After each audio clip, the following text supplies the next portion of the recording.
ase ugakorwa ari dutaredere ko nibyo urya biba bike bikabura umumaro ugira mu mubiri yo ngutije igare ukaza amapine wayatoboye imyuka wayamazemo yo masira na reka igare maze kugura ejo bundi uje warigize igishenje byo wumva wibaza iki ejo bundi sinagushishya gitende ukaza wayiciye ejo bundi ntabwo wacira ipantaro kuko wamusenze ngiye nafatanye nawe kumemukira byese dere ko abanyarwanda mutumve ejo bundi ubwo uzazanye urutwo rubi ruteye icupa rya mayoneze ugarutse kuniya gereka umwana ubwiye ngiye tuziraburize wakigoryo Jesus is Lord. Ako so musenzi udafite amatwi nago wumvira mu nsina z'amatwi zayo ariko wakigoryo niba ngiye ndi kukubiyama nkakubwira ati ntago ushaka kuzamukira niba natarafatanye nawe shanga mu rugo gira vana papa umva se naga ariho harahugera ibintu bikagucanga se kakaragera ku mutwe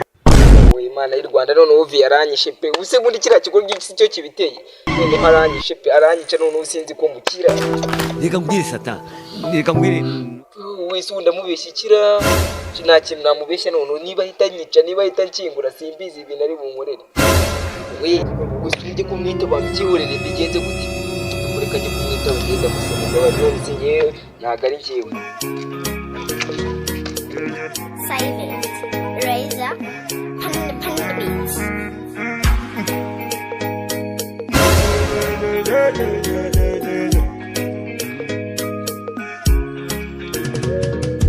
Yeshe umuntu imbwa baramuhamba imbwa yewe nkunda imbwa abaho umuntu imeze bite Bimeze neza bro. akashana nawe ni mwana mufite ibyishimo gereka reka ubu nta byishimo nabyo ubwo se mu gipangu cyacu gifunguye Kuba gifunguye igipangu cy'iwanyu cyo ngo kirafunguye. ase ko mbona vi wawe yarakaye arimo arahengereza buri kanya yabaye iki igisambo cyamwibye mwebwe ntabwo muzi ibintu bimbayeho mani dore rero nari ndi kuwutenganya ikijama cyanjye ejo bundi kuwa gatandatu cyaraje kinira igare kiba kigize gutya kiriciyemo iminyururu noneho ngize ati ndagituka mbamagaye nimero itariyo nyamagaye mba nitabwe na vi ndamututse izi bitutsi mubwira ati vuba ahita usanga aka kanya mu rugo ati none umwana reba nagize ubwoba bwo kugera Viyawe si umwe uherutse kwica ya pesa y'abaturanyi umuntu ko yarenga imbabazi we. Imana y'u Rwanda You be mumu. You think say they wise?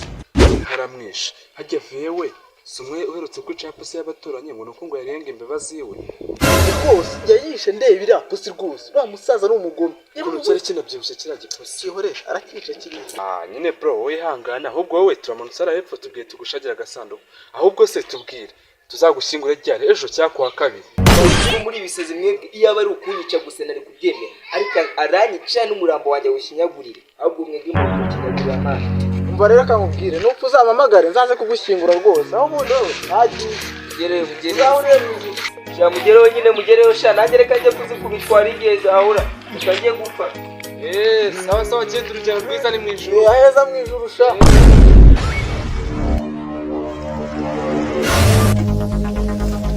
You are a criminal.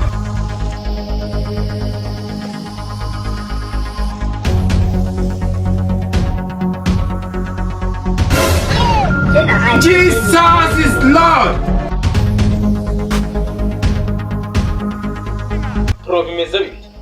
ese wakintu ahubwo se vi ari mu rugo wakintu arahari wakina wari kuyaraka ameze nk'imbogo yica yandi bakubita ibikari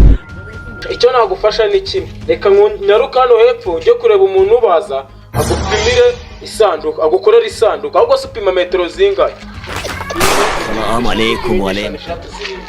ni zirindwi aragushyiraho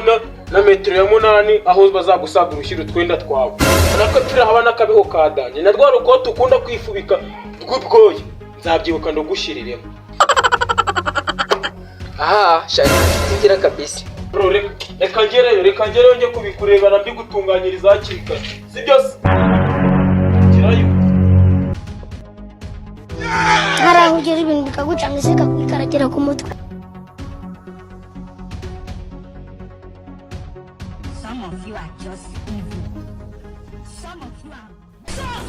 iyi nama niyo njyewe ngubu ngiye kuvunika akaboko n'ubundi ngiye bino bintu nabikwiye ku bakurambere banjye ngiye kukavunika gende bwire bati ngiye navunitse akaboko ubu ngubu ndenda gupfa njyana kwa muganga inama niyo nayindi undi se ubundi mbona nakubitwa zino nkoni zikangeza he natigira inama